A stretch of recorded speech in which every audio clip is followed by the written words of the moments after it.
قوم بنی اسرائیل تاریخ کی ایک ایسی قوم ہے جن کی طرف اللہ نے سب سے زیادہ پیغمبروں کو مابعوث کیا، جو ہر دور میں اس قوم کی رہنمائی کرتے رہے۔ اللہ نے بنی اسرائیل کو ایک لمبے عرصہ تک دنیا کے دوسرے اقوام پر سبقت دی اور دنیاوی عروج عطا فرمایا۔ بنی اسرائیل کو بے شمار نعمتوں سے بھی نوازا گیا تھا اور مقدس سرزمین بھی عطا کی گئی۔ اس کے باوجود یہ قوم اللہ کی نافرمان ثابت ہوئی۔ یہودیوں نے اپنی طرف بھیجے گئے بے شمار نبیوں کو قتل کیا، اللہ کے حکم کی پامالی کی اور ہر دور میں شرک میں مبتلا ہو گئے۔ یہ مجرم قوم جب عذاب میں مبتلا ہوتے تو اپنے پیغمبروں اور صالحین پر ایمان لا کے ان کی پیروی شروع کر دیتے، اور ان پر سے جیسے ہی یہ عذاب ہٹا دیا جاتا تو وہ دوبارہ حق کے منکر بن جاتے اور اپنے وعدے سے پھر جایا کرتے تھے۔ قرآن کریم میں بنی اسرائیل کی سرکشی اور نافرمانی کے متعلق بہت سارے واقعات کا ذکر ہے، جن میں ایک قابل ذکر واقعہ سامری جادوگر کا واقعہ ہے، جس نے بنی اسرائیل کو بہکا کر انہیں ایک بچڑے کی پوجا میں لگا دیا تھا۔ روایتوں کے مطابق سامری کا اصل نام موسیٰ ابن ظفر تھا۔ سامری جس سال پیدا ہوا تھا اس سال فرعون نے تمام اسرائیلی بچوں کو قتل کرنے کا حکم جاری کیا تھا۔ جب سامری کی ماں کو یہ خطرہ محسوس ہوا کہ فرعون کے سپاہی اس بچے کو قتل کر دیں گے تو اس نے اپنے بچے کو دور جنگل کے ایک غار میں رکھ دیا اور اوپر سے پتھر بند کر دیا۔ ادھر اللہ نے اپنے فرشتے جبرائیل امین کو اس بچے کی حفاظت اور غذا دینے کے کام پہ مأمور کر دیا، لہٰذا جبرائیل علیہ السلام اس غار میں آتے اور اپنی انگلی اس بچے کو چٹا دیتے، جس سے دودھ اور شہد جاری ہو جاتا۔ اس طرح جبرائیل علیہ السلام اللہ کے حکم سے اس کو اپنی انگلی سے دودھ پلا کر پالا اور اسی غار میں وہ پل کر بڑا ہو گیا۔ اس کا نام بھی موسیٰ تھا اور حضرت موسیٰ علیہ السلام کا نام بھی موسیٰ تھا۔ ایک طرح موسیٰ سامری کو جبرائیل علیہ السلام نے پالا تھا تو دوسری طرف حضرت موسیٰ علیہ السلام کی پرورش فرعون کے گھر میں ہوئی تھی، مگر اللہ کی قدرت یہ ہوئی کہ فرعون کے گھر پرورش پانے والے موسیٰ علیہ السلام اللہ کے رسول ہوئے اور جبرائیل علیہ السلام کا پالا ہوا موسیٰ سامری کافر بن گیا۔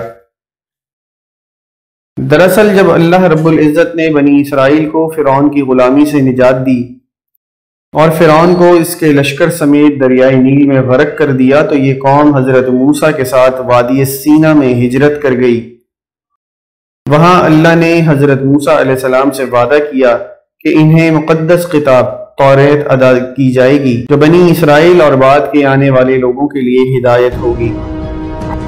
حضرت موسیٰ علیہ السلام کو یہ حکم ملا کہ وہ 30 راتوں کے لیے کوہ طور پر قیام کریں، اس کے بعد انہیں توریت دی جائے گی۔ لہٰذا حضرت موسیٰ علیہ السلام نے اپنے بھائی ہارون علیہ السلام کو اپنا خلیفہ مقرر کیا اور بنی اسرائیل کو اپنے بھائی کے سپرد کر کے انہیں یہ کام سونپا کہ جب تک آپ کوہ طور سے واپس نہ لوٹیں گے تو اس قوم کے مسائل کو دیکھیں گے اور ان کا انتظام سنبھالیں گے۔ موسیٰ علیہ السلام کوہ طور پر چلے گئے، جہاں آپ 1 ماہ تک روزے اور عبادات میں مشغول ہو گئے۔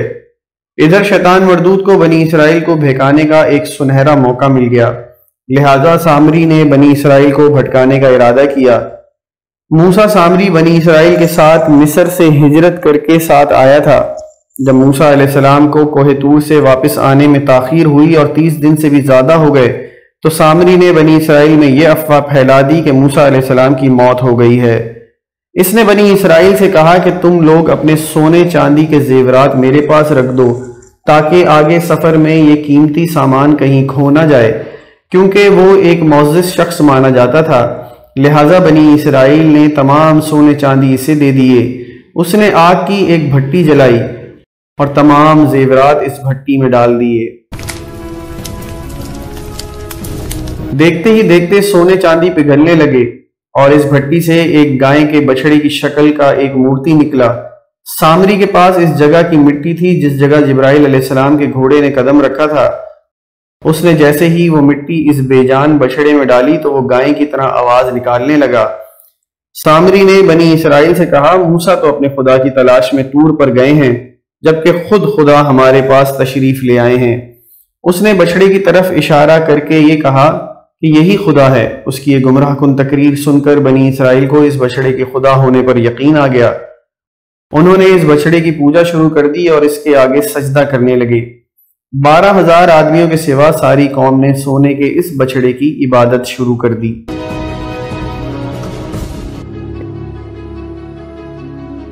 ادھر کوہ طور پر مسلسل 40 دن روزہ اور عبادت کے بعد موسیٰ علیہ السلام کو اللہ کا کلام ملا جو 10 مقدس تختیوں پر تحریر کیے گئے تھے۔ جب آپ واپس آئے تو اپنی قوم کے ماحول کو تبدیل شدہ پایا۔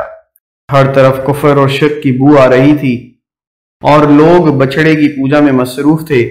یہ دیکھ کر حضرت موسیٰ علیہ السلام غضبناک ہو گئے اور آپ پر جلال طاری ہو گیا۔ آپ نے اپنے بھائی ہارون کو داڑھی سے پکڑ کر گھسیٹنا شروع کر دیا اور غصے میں کہا کہ میں نے تمہیں اس قوم کی ذمہ داری دی تھی، پھر یہ شرک کیسے ہو گیا؟ لوگ اس بچڑے کی پوجا کیوں کر رہے ہیں؟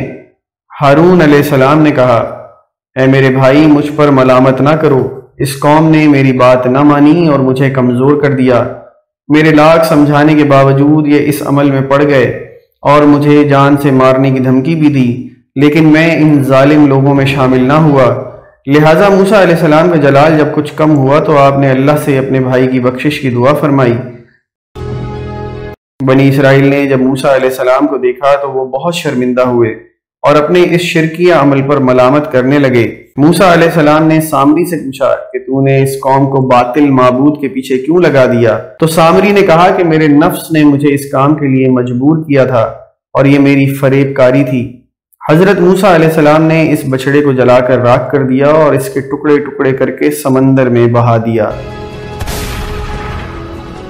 روایتوں میں آتا ہے کہ موسیٰ علیہ السلام پر یہ حکم نازل ہوا کہ آپ 80 آدمیوں کو منتخب کر کے کوہ طور پر لے جائیں اور یہ سب بچڑا پوجنے والوں کی طرف سے معذرت طلب کرتے ہوئے یہ دعا مانگے کہ بچڑا پوجنے والوں کے گناہ معاف ہو جائیں۔ لہٰذا موسیٰ علیہ السلام نے چن چن کر اچھے اور صالح آدمیوں کو ساتھ لیا اور کوہ طور پر تشریف لے گئے۔ جب لوگ وہاں معافی طلب کرنے لگے تو اللہ کی طرف سے آواز آئی، اے بنی اسرائیل، میں ہی خدا ہوں اور میرے سوا کوئی معبود نہیں۔ میں نے ہی تم لوگوں کو فرعون کے ظلم سے نجات دلا کر تم لوگوں کو بچایا ہے، لہٰذا تم لوگ فقط میری ہی عبادت کرو اور میرے سوا کسی کو مت پوچھو۔ اللہ کا یہ کلام سن کر یہ 80 آدمی کہنے لگے، اے موسیٰ، ہم ہرگز آپ کی بات نہ مانیں گے جب تک ہم اللہ کو اپنے سامنے نہ دیکھ لیں۔ یہ 80 آدمی اپنی ضد پر قائم رہے کہ ہم کو اللہ کا دیدار کروائیں، ورنہ ہم ہرگز نہیں مانیں گے۔ حضرت موسیٰ علیہ السلام نے انہیں بہت سمجھایا لیکن وہ اپنی بات پر اڑے رہے، یہاں تک کہ اللہ نے اپنے جلال کا اظہار کچھ اس طرح کیا کہ ایک فرشتہ بھیجا جس نے ایک خوفناک چیخ ماری جس سے ان لوگوں کے دل پھٹ گئے اور یہ لوگ مر گئے۔ حضرت موسیٰ علیہ السلام نے اللہ سے ان کے دوبارہ زندہ ہونے کی دعا مانگی تو یہ لوگ دوبارہ زندہ ہو گئے اور اللہ پر ایمان لے آئے۔ اللہ کے حکم سے موسیٰ علیہ السلام نے سامری کو بنی اسرائیل سے نکال دیا اور کسی کو بھی یہ حق نہیں دیا کہ اس سے رابطہ رکھے۔ بعض مفسرین نے لکھا ہے کہ سامری کا جرم ثابت ہونے کے بعد موسیٰ علیہ السلام نے بددعا کی اور اللہ نے اسے ایسی بیماری میں مبتلا کیا کہ جب تک وہ زندہ رہا کوئی اس کے قریب نہیں جاتا تھا اور اس طرح وہ ذلت کی موت مر گیا۔